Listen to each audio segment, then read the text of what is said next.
Selamat datang di channel A56. Di video kali ini kita akan analisis leg pertama Liga Champions antara Real Madrid melawan Chelsea. Salah satu fakta yang menarik dari laga ini adalah jumlah dribble yang Kante lakukan. Kante menjadi pemain dengan dribble terbanyak, padahal ia berposisi sebagai gelandang, bahkan condong sebagai gelandang bertahan. Pencapaian ini bukan karena kemampuan dribble Kante yang sangat baik, akan tetapi kontra taktik dari Zidane yang gagal.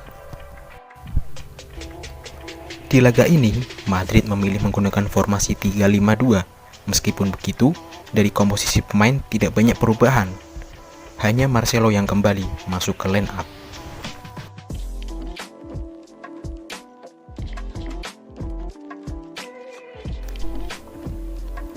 Chelsea sedikit melakukan perubahan formasi. Kini formasi yang digunakan 3-5-2. Komposisi pemain pun agak berbeda. Wingback diisi oleh Azpilicueta, sementara di lini depan diisi oleh Pulisic dan Werner yang dimainkan.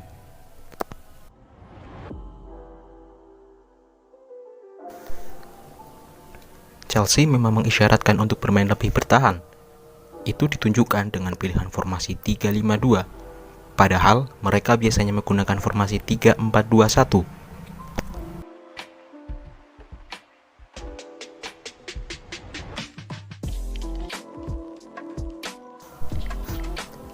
Isyarat yang kedua adalah dimainkannya Azpilicueta sebagai wingback kanan.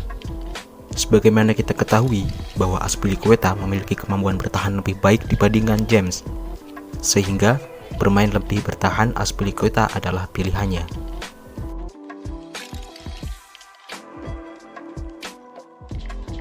Selain itu, fungsi Azpilicueta adalah mengawal pergerakan Vinicius. Vinicius selalu melakukan penetrasi yang berbahaya di sisi kanan. Pilihan untuk memainkan Azpilicueta terbilang cukup tepat. Vinicius di laga ini minim kontribusi, tendangan ke gawang 0, dan hanya melakukan dribble 1 kali.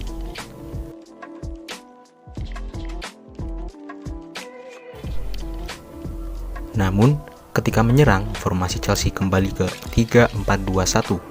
Mason Mount kembali ke posisi normalnya. Tidak hanya itu, kadang Kante pun bermain lebih maju saat Pulisic turun ke bawah.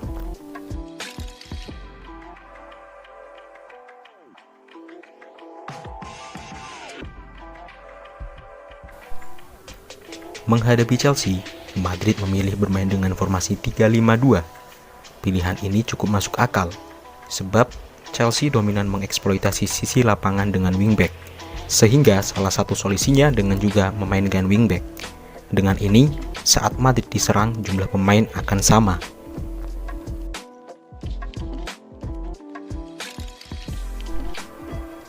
Akan tetapi, pilihan pemain yang menjadi masalah. Marcelo yang ditempatkan di wingback kiri bermain tidak baik. Ia banyak gagal melakukan intercept. Akibatnya, sisi kiri pertahanan banyak kosong. Ruang kosong inilah yang dieksploitasi oleh Pulisic dan Kante.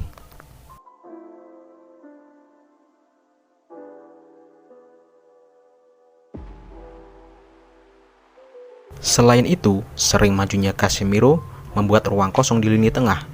Ruang kosong inilah yang kembali dieksploitasi oleh Chelsea, utamanya oleh Pulisic dan Kante.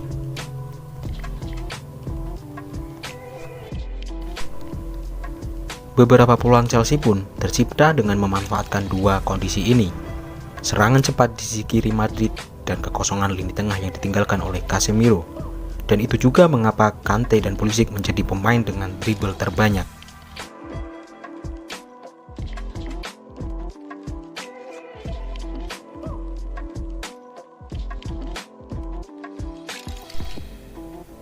Pemain Chelsea melakukan build up serangan. Ada beberapa momen ketika pemain Chelsea melakukan build up serangan tanpa ada pressure ataupun tekanan dari para pemain Real Madrid. Contohnya seperti ini. Dari posisi Jorginho memberikan umpan kepada Rudiger, tetap Madrid menggunakan 5 back. Di sini, para pemain Madrid tidak mampu mengantisipasi pergerakan tanpa bola yang begitu aktif yang dilakukan oleh para pemain Chelsea. Pada pitch ini terlihat bahwa Pulisic berhasil mengekspos dan masuk di areal antara Varane dan Nacho. Karena di situ terdapat space di antara posisi Nacho dan posisi Varane, dan itu dimanfaatkan oleh Pulisic. Di samping umpan Rudiger yang bola berhasil dijangkau oleh Pulisic. Lalu Werner melakukan pergerakan tanpa bola untuk menarik perhatian Varane.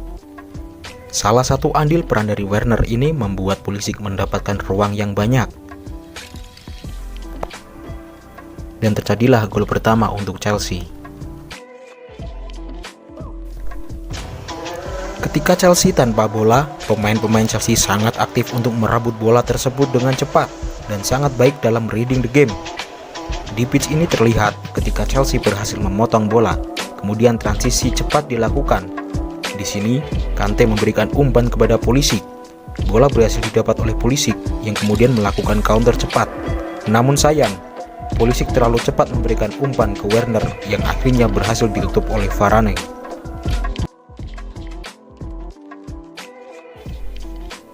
Toni Kroos memberikan kode dengan mengangkat tangan bahwa bola akan diarahkan ke tiang jauh. Tapi, Toni Kroos terlebih dahulu melakukan umpan pendek ke Modric. Modric kemudian memberikan umpan ke Marcelo. Di sini Marcelo mengalahkan bola ke tiang jauh sesuai kode yang diberikan oleh Toni Kroos. Bola didapat Casemiro lalu mengarahkan bola ke Benzema yang berdiri tanpa pengawalan. Dan gol pun tercipta.